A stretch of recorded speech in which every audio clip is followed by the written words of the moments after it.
राधे राधे प्रिय भक्तों, आप सबका फिर से स्वागत है हमारे चैनल कृष्णदासी प्रीति में। आप सबको हरितालिका तीज व्रत की ढेरों सारी शुभकामनाएं।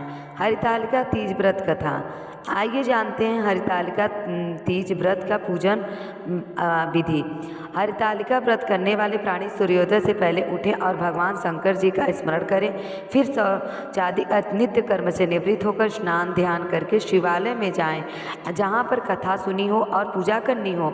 अगर हो सके तो अपने घर में ही शिवजी व पार्वती जी के पूजन के लिए केले के वंदनवार इत्यादि अनेक पुष्पमालाओं से सुसज्जित एक सुंदर मंडप तैयार करें, जिससे स्वयं बंधु बांधव के सहित बैठकर श्रद्धा सहित अपने गुरु भगवान के साथ इत्यादि संकल्प करें और मदार माला मंत्र से शिव पार्वती का ध्यान करें।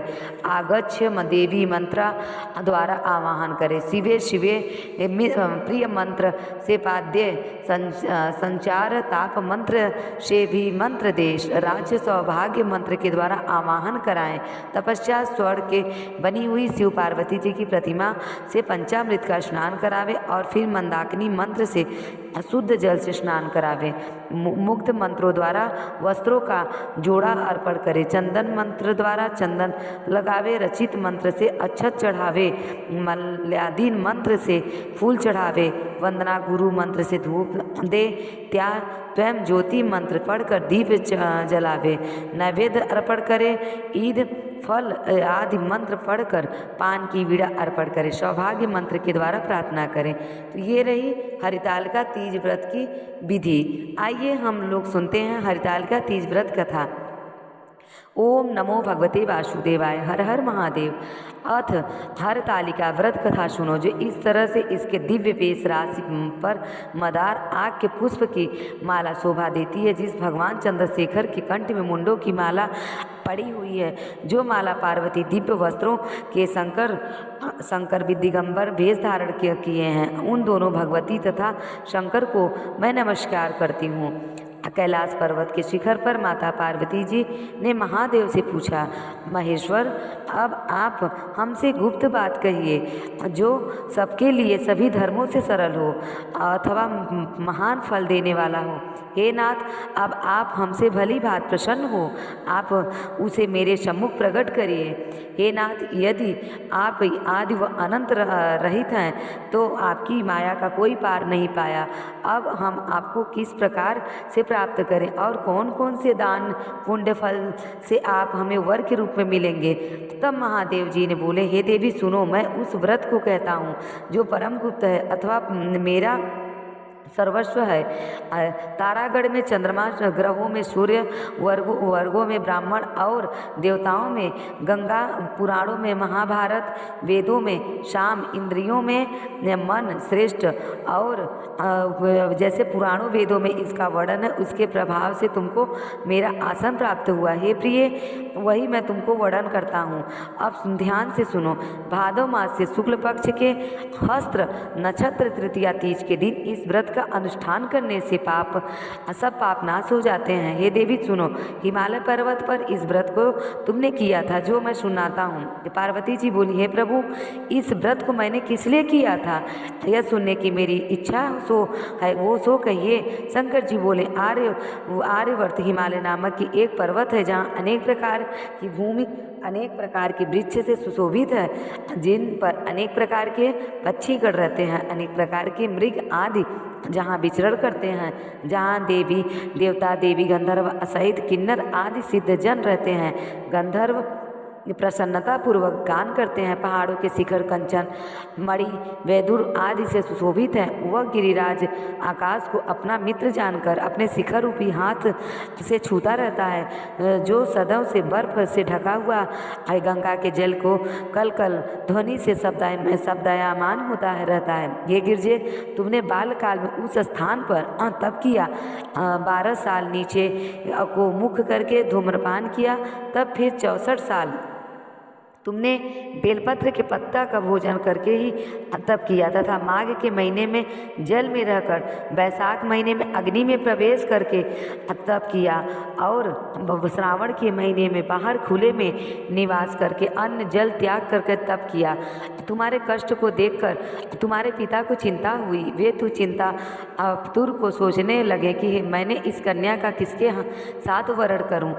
तब इस पर देव योग से ब्रह्मा जी के पुत्र देवर्षि नारद जी वहाँ पर आए। नारद जी ने तुमको शैलपुत्री देखा तो तुम्हारे पिता हिमालय के देवर्षि को अर्ध परम पद्मासन देकर सम्मानित सहित बिठाया और कहा कि हे मुनिवर, आज आपने यहाँ आने का कष्ट कैसे किया। आज मेरा अहो भाग्य है कि आपका शुभागम यहाँ पर हुआ है, कहिए क्या आज्ञा है। तब नारद जी बोले, हे गिरिराज, मैं विष्णु भगवान का भेजा हुआ यहाँ आया हूँ। तुम मेरी बात ध्यान से सुनो। तुम अपनी लड़की को उत्तम वर प्रदान करो। ब्रह्मा विष्णु इंद्र आदि देवताओं में विष्णु के आसन कोई नहीं, आसमान कोई नहीं है, इसीलिए आप मेरे मन में से अपनी पुत्री का दान विष्णु भगवान को दे दो। हिमालय ने कहा, यदि भगवान विष्णुदेव स्वयं ही पुत्री का ग्रहण करना चाहते हैं और फिर इसी कार्य के लिए आपका आगमन हुआ है तो मेरे लिए गौरव की बात है। मैं अवश्य उनको पुत्री अपना दे दूंगा। हिमालय की यह बात सुनने से देवर्षि नारद आकाश में अंतर्ध्यान हो गए और शंख चक्र गदा पद्म पीताम्बरधारी विष्णु भगवान के पास आ पहुँचे। नारद जी ने हाथ जोड़कर भगवान विष्णु जी से कहा, हे प्रभु, आपका विवाह कार्य निश्चित हो गया है। हिमालय ने प्रसन्नतापूर्वक कहा, हे पुत्री, मैंने तुमको गरुड़ ध्वज भगवान विष्णु को अर्पण कर दिया है। पिता के वचन को सुनते ही पार्वती जी अपनी सहेली के घर गई और पृथ्वी पर गिर कर अत्यंत दुखित हो विलाप करने लगी। उन्होंने विलाप करते हुए देखा तब सखियाँ बोली कि हे देवी, तुम किस कारण से इतना दुखी हो, हमें बताओ, हम अवश्य तुम्हारा इच्छा पूर्वक करेंगे। तब पार्वती जी बोली, हे सखी, तुम जो मेरे मन की अभिलाषा है वह अब मैं तुमको सुनाती हूँ।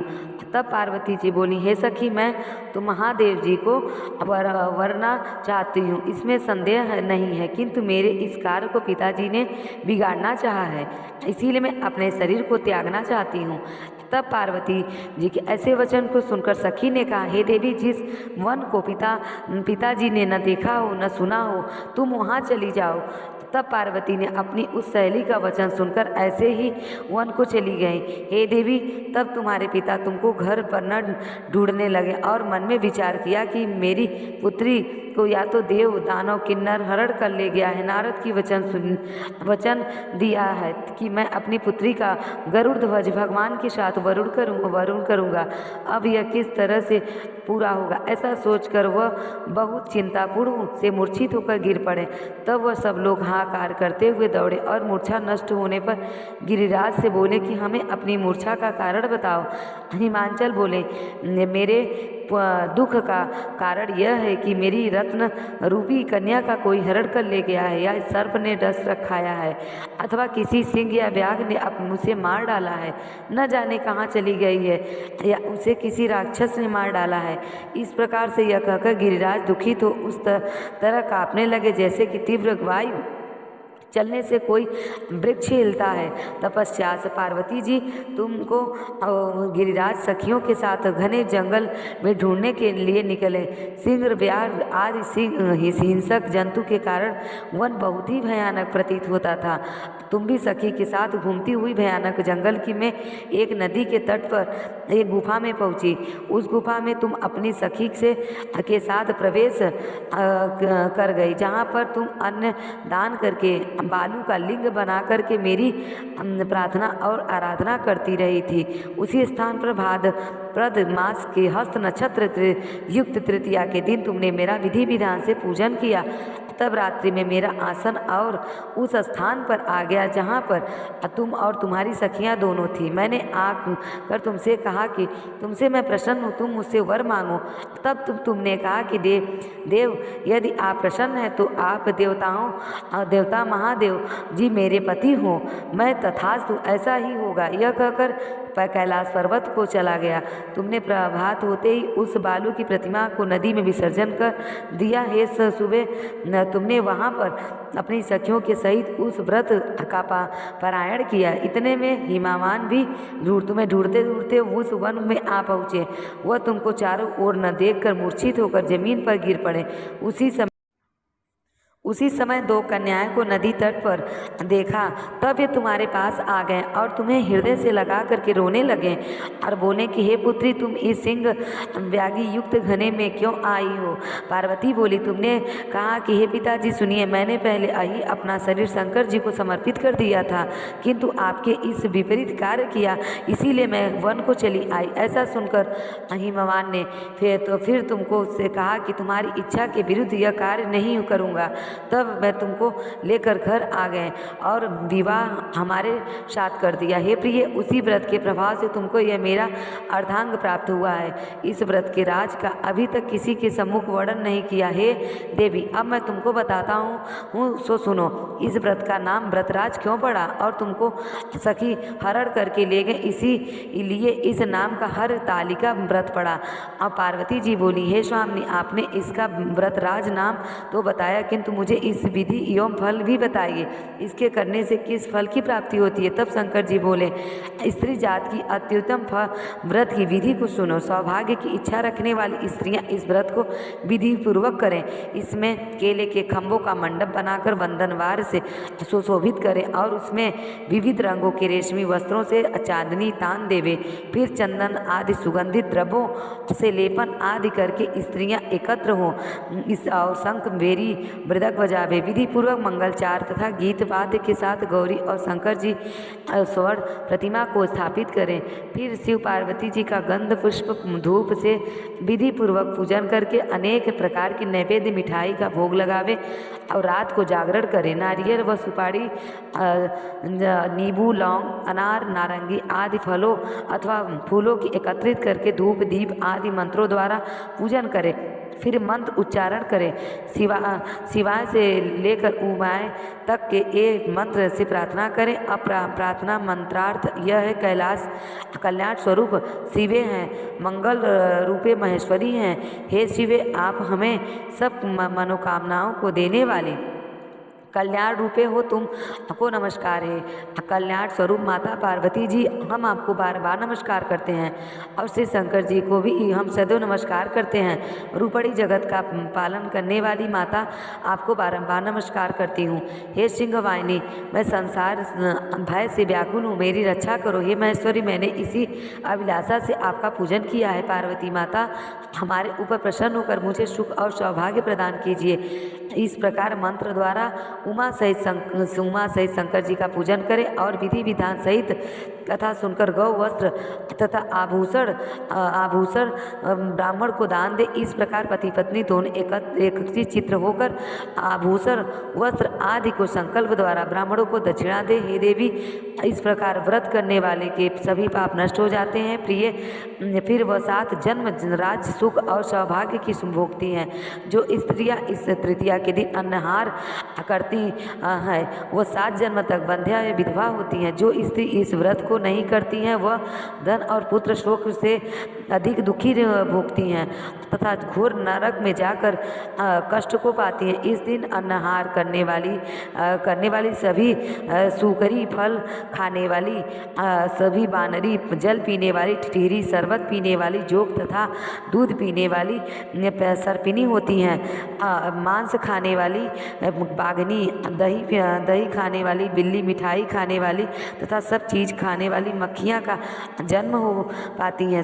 सोने वाली अजगरी, पति को धोखा देने वाली जन्म को पाती हैं। स्त्रियों को परलोक सुधारने के लिए यह व्रत अवश्य करना चाहिए। व्रत के दूसरे दिन पारायण करने के पश्चात चांदी, सोना, तांबा या कांसे के पात्र में ब्राह्मण को अन्नदान करना चाहिए। इस व्रत को करने वाली स्त्रियां मेरे समान पति को पाती हैं। मृत्यु लोक में पार्वती जी ऐसे स्वरूप को प्राप्त करती हैं जैसे जीवन को सांसारिक सुखों को भोग कर परलोक मुक्ति को पाती हैं।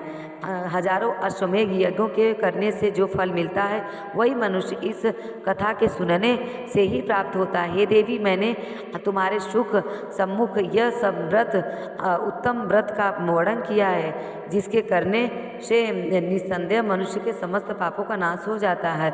हरितालिका तीज व्रत कथा समाप्त। तो ये रही हरितालिका तीज व्रत कथा। आपको अगर ये कथा अच्छी लगी हो तो प्लीज़ मेरे चैनल को सब्सक्राइब करें और कमेंट में ओम नमो भगवते वासुदेवाय लिखना ना भूलें। हर हर महादेव। राधे राधे।